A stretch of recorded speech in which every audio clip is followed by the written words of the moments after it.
Hey, good morning, good afternoon, good evening, wherever you may be. This is Craig, Hiking Pipes, and today I'm going to spend a little time talking about a slightly different subject matter, and that is fountain pens. I had just done a previous video, kind of doing a comparison between the two hobbies of fountain pens and pipe smoking, and I in doing that video, it was kind of fun. That as I was speaking and preparing for that, just coming to that realization just how comparative those hobbies are in so many different parallel veins. Hopefully, you guys had a chance to see that. So anyway, for today, I'm going to really more dedicate to the fountain pens and talking about fountain pens, and I'll take the time to focus in on one of my fountain pens today, and hopefully you will enjoy it. And with that, if you stay tuned, I'm going to flip the camera around and we'll kind of get into it a little bit. So just hold on one sec. Okay, so we're back a bit here, and what I kind of have laid out is my modest pen collection. I have, you can see a few fountain pens here. They're mostly new. I have one vintage fountain pen that my aunt had given me. It's a Waterman, and this pen is about 50 years old. It has to be brought into a refurbisher for a variety of different reasons, but I have that one. Basically, what I do, and this is me, I have my pens kind of categorized into how I write with them.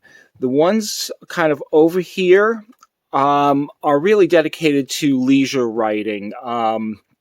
Whereas I would say these ones over here, they also are used for leisure writing, but they also can become used in my professional life at work. The reason I kind of have these for work is they're built a little bit more robustly, and they have a slightly smaller nib. Inside this pouch here, I have a couple of more pens. This is my current work rotation in accordance, not in accordance, but along with the review that I'm going to do on this specific pen here. And then we have a pen that is, when is a pen not a pen? This looks like a kind of an oversized Mont Blanc, though it doesn't have the white caps on them. But what we have here is actually a pipe tamper. So I just picked this up. It's an 8 Deco pipe tamper. Really heavy, works really well. Unscrew the back. Instead of being a vacuum filler, we have a pick for piping. So anyway, just thought I'd show that as a little bit more. But get that screwed up, and we're going to get that out of the way. So again, I'm going to take another quick little pause and just get set up for the specific pen we will be kind of focusing on for today. So just again, hold on a second. We'll be right back. And so we're back. So today's pen is going to be one that doesn't get a tremendous amount of attention. This is a TWSBI pen. And when folks mostly hear of TWSBI, they think of the Eco or the 580 series of pens, 700 VAC. But this one's a little bit different, and we're gonna kind of go into that right now. So this particular pen comes nicely boxed. Some of the other TWSBIs may not come in this exact same boxing, but this is nicely packaged. So when we open up the box, inside, surrounded by foam, again, very nice packaging in there, secure, is this pen right here. This is the TWSBI Precision, and comes in a nice plastic case. Lid comes off, and it's secured with what I call the guillotine clips. They are just fit right in there. They keep everything very secure. The pen doesn't move around. And we'll have the pen itself, which we'll get back to in a moment. But what TWSBI also does is they, underneath the plastic, they have their little secret tool compartment. They have a wrench for maintenance, as well as a little container of silicone grease. And we'll talk about that purpose in a moment. Along with that, it has your typical instructions. And it talks about how to disassemble, how to do the maintenance. Very good. So we'll get that out of our way, and we'll go into the pen a little bit. So this pen really spoke to me in a lot of ways. And one of the ways it really spoke to me is it brought me back, or its design brings me back to a very fond time. I grew up in the age of when there wasn't computers and computer design, and I was a draftsman. I started out doing a lot of drafting work. I've made well over 1,000 engineering type of drawings. And when I was doing that, and again, it was before the age of the computer CAD programs, this was my tool. This is a mechanical lead feeder. Has lead. It's kept in place by depressing the button. And you can see there is quite a good similarity between this pencil, or lead holder, I should say, and this pen. The way this was sharpened was with a lead pointer. And yes, this is how we used to do drawings before computers.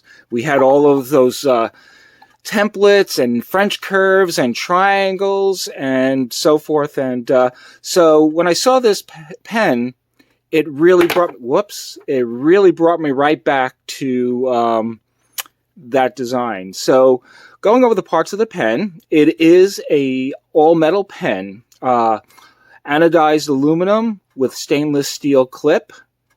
Clip is very stiff, very usable. And it is actually, it doesn't slide up and down. It looks like one of those clips that we used to find on the old Bic pens. But this is held in place underneath the clip by a very small screw. So again, this clip is very secure. It is not going anywhere. On the end of the cap is the TWSBI insignia. This is actually quite nice. Some of the lower end TWSBIs have a plastic emblem into it, plastic molded, but this is a dome shape. Hopefully it's picking it up okay. And, very crystal clear, very nice. And the back end here is how it gets filled. And I'm not going to screw this, but if you screw this open, it goes through the filling process, and we'll talk a little bit more about that. At the end, there are two O-rings here that are spaced apart. Those O-rings are, serve a dual purpose. They provide a little bit extra grip, being that they're rubber, as opposed to the metal when you're trying to do your filling. As well as, when you take this apart, it secures the cap very, very well. No rattling. This thing is not going anywhere. So you can post the pen very well. Getting down into the pen, again, it has an ink window. Hopefully that's picked up right there so you can see the ink in there. And currently in the pen, I have diamine Blue Velvet. It's their 150-year ink, one of their inks in the 150-year line. So that's what this is currently filled up with. The nib is a number 5 size nib. Again, hopefully we can get a little bit of that. Which, going back to what I said a little bit earlier, a number 5 I look as a kind of a professional or workhorse type pen. When you start getting into the larger nibs, I kind of, and again, this is my own personal utilization of these pens. The number 6 nibs and larger, I use those more for recreational writing. But if I'm taking a pen into the work environment, I want it to kind of be more durable, more of a workhorse. So again, the number 5 size nib really offers that. Again, this is all metal. It's anodized. And what we can also show, and we'll bring this into the picture, is a little bit of measurements here. So the weight of the pen, if you choose not to write posted, let's see, comes in at about 20.5 grams. The cap will be about another 10 grams. And again, if we do the math, we can add it up, but there it is at about 31.125 grams. So the pen I prefer using pens that are in the 30 gram area, plus or minus a few grams. I have some pens that are bigger, some are smaller. Other little size, another size comparison. And again, very, very dissimilar pens, but nevertheless, another pen people are very familiar with is the Pilot Vanishing Point. And you can see when it's closed, it's roughly the same size. And however, again, if you choose to open and not post, it falls a little shorter than the Vanishing Point. If you choose to put the cap on,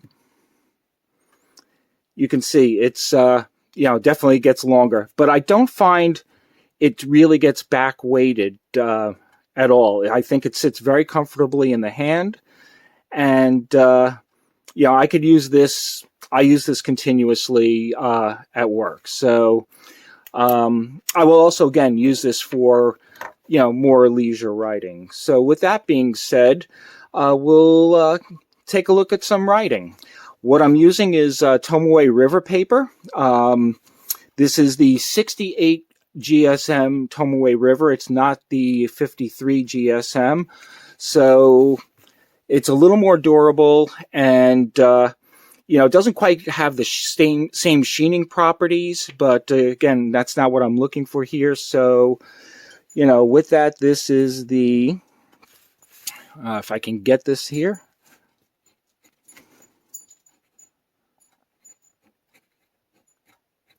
TWSBI.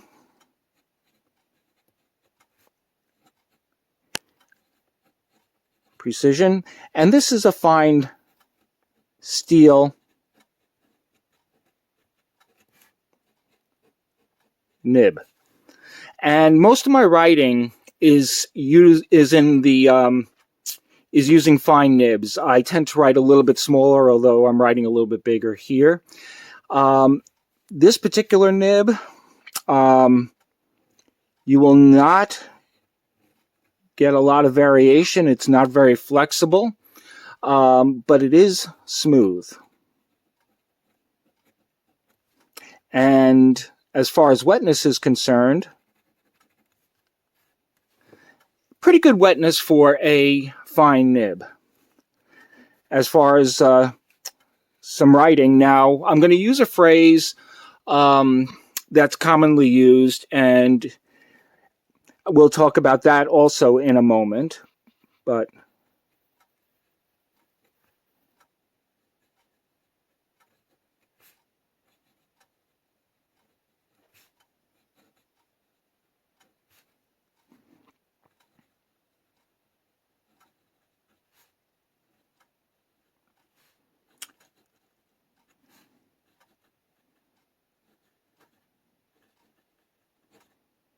The quick brown fox jumps over the lazy dog. The reason, for those folks that are not necessarily familiar with the fountain pen community, this sentence has every letter in the alphabet. So as far as a writing sample is concerned, that's used very frequently. So, again, the nib has some degree of feedback.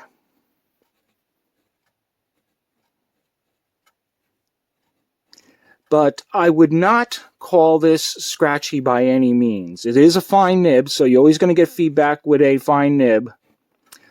But there are no scratches, no skips. Works very, very well. So, again, the filling mechanism, jumping back over to that, is a piston filler. It is done by unscrewing this cap, the end cap here, and what you do is you'll have this in your bottle of ink, and it'll suck the ink right back up. You secure right down, and it will not go anywhere. What's also nice is that there is an O-ring also down right here at the base of the screw threads. The screw threads, what's also very nice about the pen is you have metal on metal versus metal on plastic. So you're not going to wear out the screw threads, and they engage perfectly. And then because you have the O-ring, for those people who are a little bit OCD, you can actually get perfect alignment and a sure seal when you're closing up the pen. So again, this was the TWSBI Precision, and first fountain pen video will not be the last. If there's any questions, any suggestions on how I could have made this video a little bit better, and any more information I could have included, please let me know. I thank you for watching, and again, this was Craig at Hiking Pipes, and we will catch you again very soon. Until then, everybody, take care, be well, be kind to one another, and just, again, take care. Bye-bye for now.